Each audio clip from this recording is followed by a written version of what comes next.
और खबर श्री कृष्ण जन्मभूमि विवाद से जुड़ी हुई, जहां पुराने नक्शे की गवाही टाइम्स नाउ नवभारत आपको दिखाने जा रहा है। 900 साल पुराने नक्शे में मालिकाना हक इस नक्शे में दिख रहा है। नक्शे में कृष्ण जन्मभूमि का खसरा नंबर 825 और हिंदू पक्ष ने कोर्ट में बतौर सबूत पर यह नक्शा रखा था, जो इस वक्त आप अपनी स्क्रीन पर देख रहे हैं। इस वक्त की बड़ी खबर, क्योंकि जब टाइटल सूट का मामला होता है तो वहां पर मालिकाना हक की बात की जाती है और यहां हिंदू पक्ष की ओर से ये बड़े सबूत की बात कही जा रही है। कहा जा रहा है कि यहां पर मालिकाना हक सीधे तौर पर, साफ तौर पर दिखता है। ये मालिकाना हक 1424 है और यहां पर आप वेरीफाइड डॉक्यूमेंट इस वक्त आप देख रहे हैं टीवी स्क्रीन पर, जो हिंदू पक्ष रख रहा है। और एक एक लाइन हिमांशु हम अपने दर्शकों को समझाने की कोशिश करेंगे कि यहां पर नक्शे में क्या है और यहां पर जो खसरा नंबर दिया गया है उसकी क्या वैल्यू है।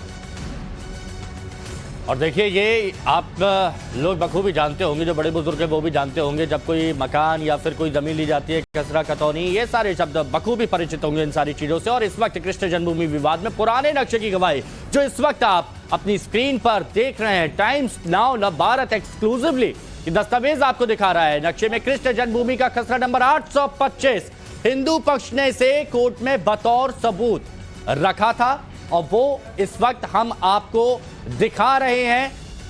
ये जो तस्वीर आपके सामने है, ये श्री कृष्ण जन्मभूमि केस में सबसे बड़ा सबूत माना जा रहा है। हिंदू पक्ष इसे बतौर सबूत रख रहा है। बड़ी बात ये 900 साल पुराने ये डॉक्यूमेंट्स जो इस वक्त आप टीवी स्क्रीन पर देख रहे हैं। और ये देखिए, ये इस वक्त हम आपको यहां पर दिखा रहे हैं। हालांकि बहुत पुराना है तो समझने में थोड़ी आपको परेशानी हो सकती है, लेकिन बहुत वक्त यहां पर हो चुका है। जैसा कि अनुराग ने बताया कितने साल पुराना, और इसमें बाकायदा इस बात के सबूत मिलते हैं और इससे कोर्ट में रखा गया सबूत के तौर पर। देखिए, सबसे इंपॉर्टेंट बात, जो नक्शा हम अपने दर्शकों को दिखा रहे हैं, ये जो हिस्सा है, हो सकता है कि आपको नंबर्स ना दिख रहे हो, लेकिन हिंदू पक्ष इस हिस्से को लेकर दावा कर रहा है। ये खसरा नंबर 825, जहां पर शाही ईदगाह जहां पर बनाया गया, हिंदू पक्ष दावा करता है कि वहां पर श्री कृष्ण जन्म स्थान है, पहले मंदिर था। और इसी को लेकर डॉक्यूमेंटेशंस के साथ हिमांशु, क्योंकि अब तक टाइटल सूट में सिर्फ डॉक्यूमेंटेशंस को काफी बड़ी गवाही माना जाता है, ये डॉक्यूमेंट्स हिंदू पक्ष ने सामने रखने की बतौर सबूत कोशिश की। देखिए, कोर्ट में सबूत चलते हैं, कोर्ट में दस्तावेज चलते हैं, प्रमाण चलता है और इसीलिए हिंदू पक्ष की तरफ से ये यहां पर रखा गया है, जो इस वक्त हम आपको यहां पर दिखा रहे हैं। खसरा नंबर 825 कोर्ट में हिंदू पक्ष की तरफ से रखा गया। अब चलिए एक और दस्तावेज आपको दिखाते हैं। देखिए, जिस दस्तावेज की बात की जा रही थी, सबसे इंपॉर्टेंट चीज मैं आपको इस दस्तावेज की बताने की कोशिश करता हूं। गौर से पढ़िए, ये जो नाम हम आपको दिखाने की कोशिश कर रहे हैं, यहां पर मालिकाना हक, मालिकान का नाम जो लिखा हुआ है, श्री ठाकुर कृष्ण जन्मभूमि, ये सबसे ज्यादा इंपॉर्टेंट है हिमांशु, जो इस वक्त हम अपने दर्शकों को दिखा रहे हैं सबसे टॉप में, क्योंकि ये यहां पर सारी जो जमीन आवंटित है, ये उसका पूरा ब्यौरा है, ये पूरा लेखा जोखा है। लेकिन यहां पर टॉप पर जो मालिकान का नाम लिखा है वो श्री कृष्ण जन्मभूमि लिखा है हिमांशु। और आगे इसमें आप देखेंगे केवट नंबर 255, वो 825 यहां पर दिखाया कर, यहां पर 255 केवट नंबर, और यहां पर नाम मालिकाना हक किसका है ये आप पढ़िए, समझिए, देखिए।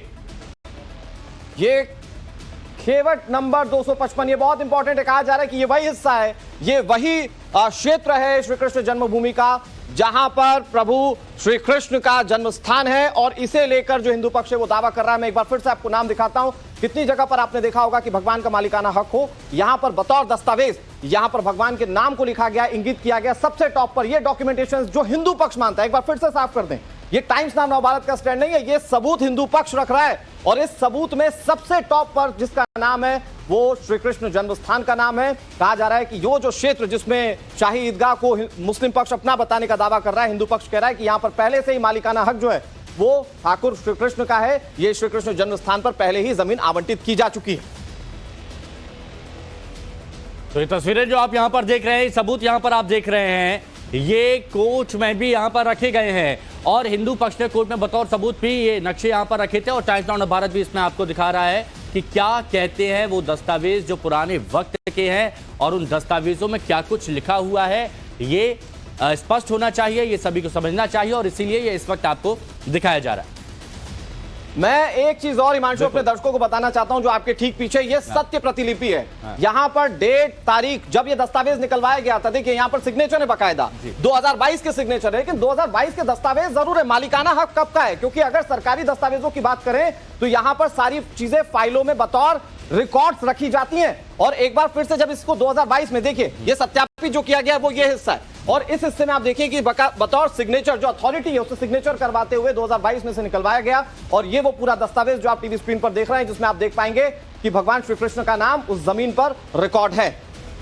और ऐसे एक दस्तावेज नहीं, इससे पहले भी आपको जो दस्तावेज दिखाया था उसमें भी बकायदा जो सबूत के तौर पर कोर्ट में रखा गया है हिंदू पक्ष की तरफ से, वो भी जानकारी यहाँ पर दी गई है। अब ये दस्तावेज यहाँ पर दिखाने बहुत ज़्यादा ज़रूरी थे, जो सबूत प्रमाण के तौर पर कहे जा रहे हैं, और इसमें क्या है ये भी इस वक्त देश की जनता यहाँ पर देख रही है। हालांकि मुस्लिम पक्ष का अलग अपना मानना है और मुस्लिम पक्ष अपनी बात पर है और कोर्ट में लगातार अपनी बात रखने की कोशिश भी कर रहा है। तो इन सबूतों को मुस्लिम पक्ष कैसे देखता है, इस पर भी बातचीत करेंगे और उस पर किस तरह के और रिएक्शन सामने आते हैं। लेकिन हिंदू पक्ष इसे बहुत ऑथेंटिक मान रहा है। हिंदू पक्ष बताता है कि ये प्रभु श्री कृष्ण की जमीन है और उसके लिए उसने ये दस्तावेजी प्रमाण जो है वो पूरी दुनिया के सामने रखने की कोशिश की है।